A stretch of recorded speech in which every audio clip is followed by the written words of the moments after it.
Olá, aluno, aluna, seja bem-vindo ao nosso primeiro encontro na disciplina de História. Sou professora Geissi Clay e vamos dar início aos nossos conteúdos referentes ao primeiro bimestre. Revoluções inglesas e Revolução Industrial. Inglaterra, uma realidade singular no cenário europeu.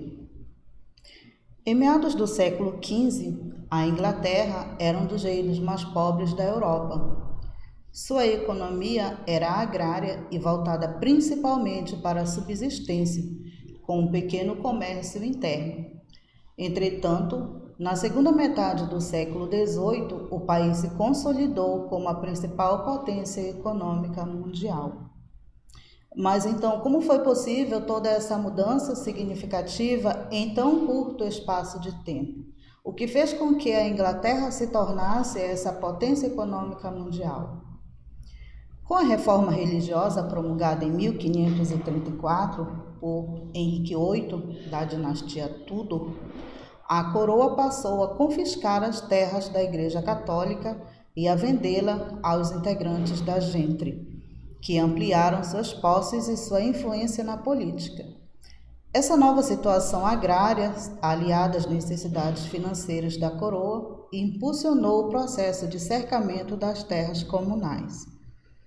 Então, Elizabeth I, filha de Henrique VIII, conservou a política de concessão de monopólio para a burguesia e favoreceu o crescimento do comércio marítimo. Assim, com o desenvolvimento do mercado ultramarino, os tecidos ingleses eles passaram a ser comercializados na Europa, na Índia e na Rússia. Então, durante esse período, a rainha ela manteve-se próxima ao parlamento. Então, isso controlou as disputas religiosas.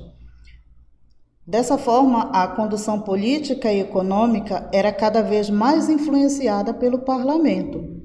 Então, o parlamento ele era um órgão dividido entre duas câmaras. A Câmara dos Lordes, que era formada por membros da nobreza, da alta igreja, da igreja anglicana, e essas pessoas elas eram nomeadas pelo rei. E também a Câmara Comum, era formada por membros eleitos entre a gentry. Os donos de manufatura, artesãos, também eram pessoas que faziam parte dessa Câmara dos Comuns.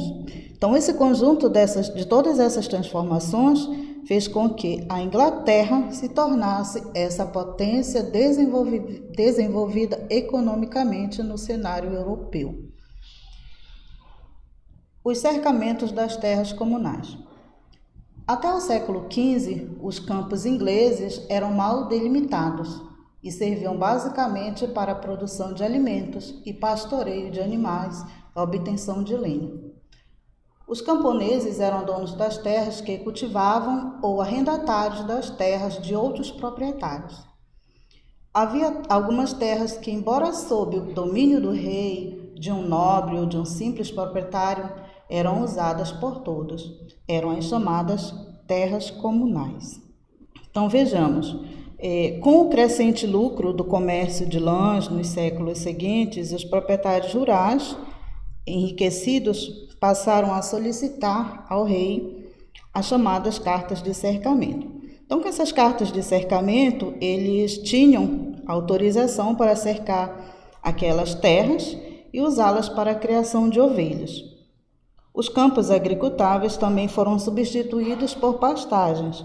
Então, muitos camponeses, nesse período, eles acabaram sendo expulsos de suas próprias terras. O parlamento e a sociedade. As mudanças na agricultura inglesa levaram à ampliação e à reformulação da classe social da gentry. Muitos homens de posse das cidades passaram a comprar terras e a investir na criação de ovelhas. Esses novos proprietários, voltados para a obtenção de lucros, passaram a adquirir alguns assentos no parlamento.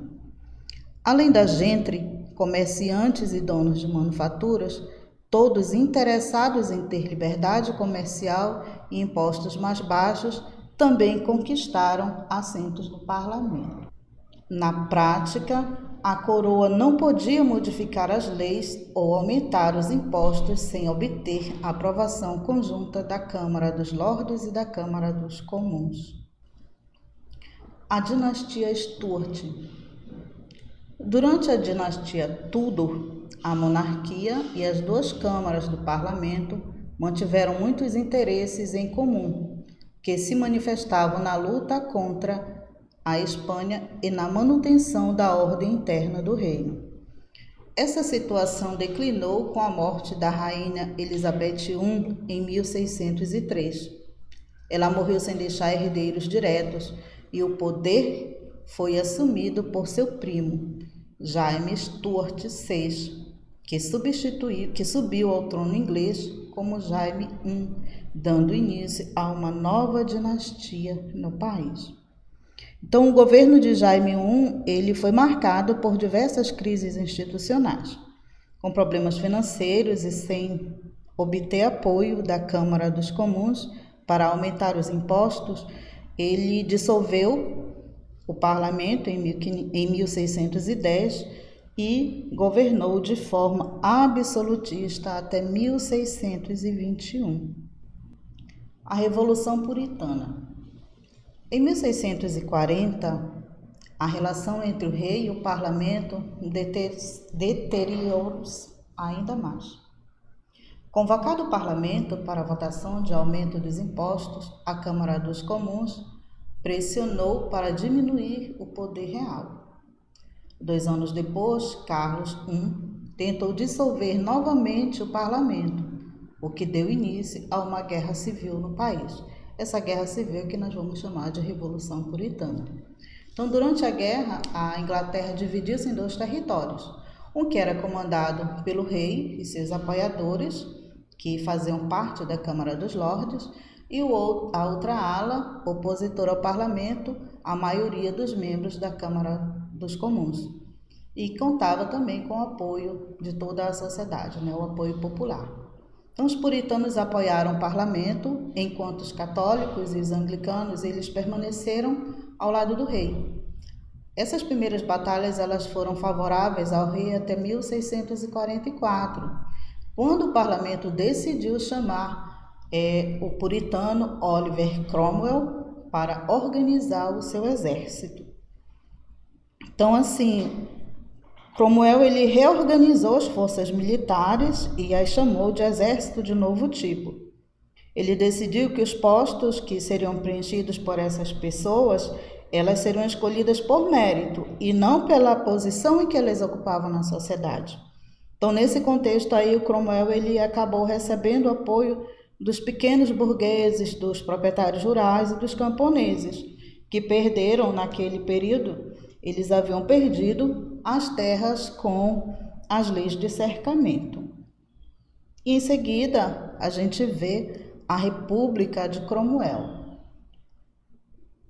A República da Inglaterra era governada pelo grupo puritano da Câmara dos Comuns. Aqueles que defendiam uma monarquia parlamentar foram excluídos do parlamento. Cromwell era o líder do exército de novo tipo, era quem de fato comandava a República. Então, a principal medida econômica de Cromwell foi a publicação dos Atos de Navegação, em 1651. Então, os Atos de Navegação, ele estabelecia que todos os produtos importados da Inglaterra, eles deveriam ser transportados em navios ingleses. O governo de Cromwell ele foi marcado por constantes tensões. O exército de novo tipo enfrentou e reprimiu revoltas populares na Escócia e na Irlanda, o que consumiu os recursos do Estado inglês. A restauração monárquica. Cromwell morreu em 1658 e quem assumiu o trono, quem assumiu esse poder foi o seu filho, Richard Cromwell. Diante desse vazio de poder, o parlamento voltou a se reunir em duas câmaras. O parlamento restituiu a monarquia e a dinastia Stuart, e Carlos II foi coroado em 1660. Em seu governo, o parlamento funcionou por 19 anos seguidos e com muito mais poder que na época anterior à Guerra Civil, a Revolução Puritana. Então, com a morte de Carlos II em 1685, Jaime II assume o trono. Jaime II, que era irmão de Carlos II. Revolução Gloriosa. Jaime II buscou reforçar seu poder em direção ao absolutismo. Diante dessa tentativa, o parlamento, apoiado por comerciantes e grandes proprietários de terra, o depôs em 1688. Então, os parlamentares eles estabeleceram um acordo e coroaram Guilherme de Orange, chefe do governo da Holanda, e sua esposa Maria Stuart, que era filha de Jaime II. Segundo um novo regime político, essa monarquia parlamentar constitucional. Então, com o processo não foi violento, o movimento ficou conhecido como Revolução Gloriosa, porque não foi aquela guerra em que houvesse aquele derramamento de sangue, né? O novo reinado só teve início após o juramento de obediência à Declaração dos Direitos, em 1689, e que colocava o parlamento como legítimo órgão de governo na Inglaterra. E a partir daí nós vemos então que todas essas revoluções ao longo dos séculos XVI e XVIII, esses conflitos entre monarcas e o parlamento, ele vai se aprofundar. E foi o que fez, foi o que gerou essas revoluções inglesas. Então, no final das revoluções inglesas, foi assinada a Declaração de Direitos, que era um documento que confirmava a Magna Carta e limitava os poderes ao rei. Então, agora que o parlamento ele tinha esse poder, ele tinha o domínio da classe social, ele contava com o apoio dos comerciantes também.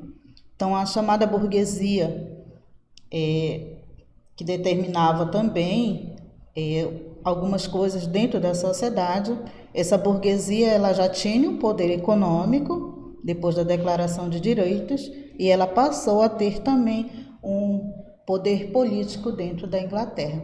Então, isso vai ser uma das causas que vai contribuir para a própria industrialização na Inglaterra. Então, as condições criadas na Inglaterra nos séculos XV e XVI explicam todo esse pioneirismo na industrialização.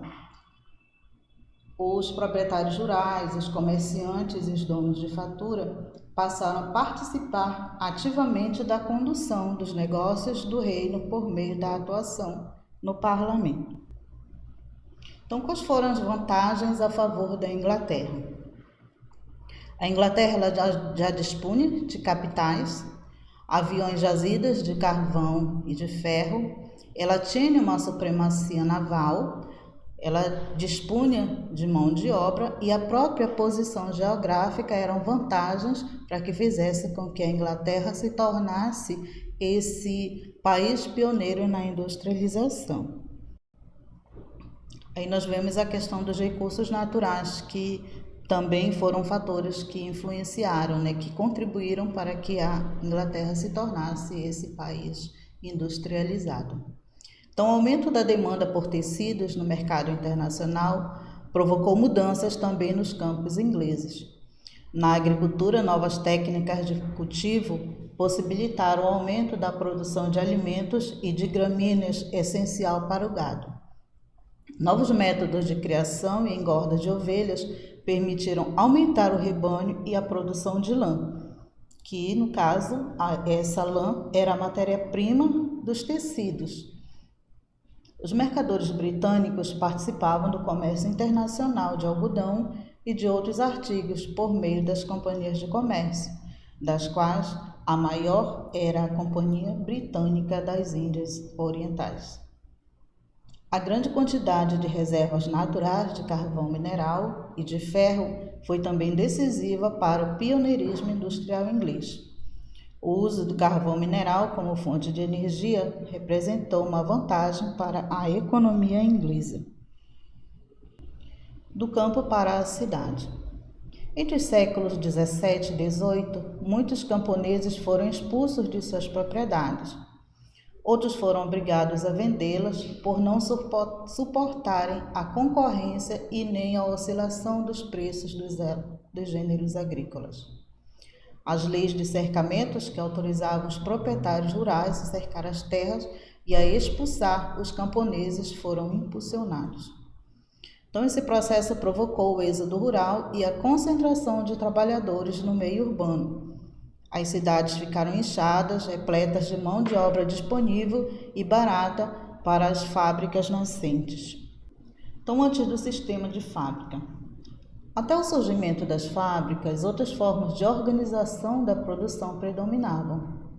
No artesanato, em geral, uma só pessoa fazia todo o trabalho.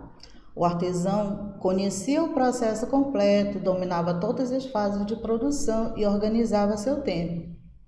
Ele comprava as matérias-primas, manejava as ferramentas e vendia o produto de seu trabalho. Os artesãos costumavam trabalhar sozinhos, mas também podiam ter auxiliares ou aprendizes. Em razão do modo de trabalho, o artesão produzia em pequena escala, atendendo apenas a mercados locais. Além disso, o custo da produção era mais alto em comparação ao da produção industrial. O surgimento das manufaturas. As manufaturas apareceram no período e possibilitaram aumentar a produção e o controle sobre os trabalhadores. Elas reuniam os artesãos em grandes galpões, onde trabalhavam com matérias-primas e ferramentas que pertenciam aos patrões. Em troca de uma jornada diária de trabalho, os produtores recebiam um salário fixo. O modernismo no sistema industrial. Indústria significa qualquer esforço humano para transformar matérias-primas em produtos. A produção fabril caracterizou-se pelo uso de máquinas que permitiram aumentar de forma extraordinária a velocidade e o volume da produção. Esse sistema de trabalho ele vai ser chamado de maquinofatura. Nas fábricas, o papel dos trabalhadores passou a ser o de operar as máquinas e garantir a sua manutenção. Eles perderam definitivamente a capacidade de controlar seu próprio tempo, pois deviam executar suas tarefas no ritmo imposto pelas máquinas. Então, dessa forma, as máquinas elas também facilitaram o controle e a vigilância sobre o trabalhador. Quanto mais rápido eles executassem suas tarefas, menor seria o custo da produção. Do artesão ao operário. O trabalho do artesão ele dependia muito do saber adquirido sobre o processo produtivo em longos anos de trabalho. Com a manufatura, a divisão do trabalho ele tornava o artesão especialista em apenas uma das fases. Na maquinofatura, o conhecimento que o artesão tinha de uma etapa ou de todas as fases da produção tornou-se dispensável, pois o trabalhador devia apenas operar a máquina. Com a produção mecanizada, nascia a crença no poder transformador da tecnologia.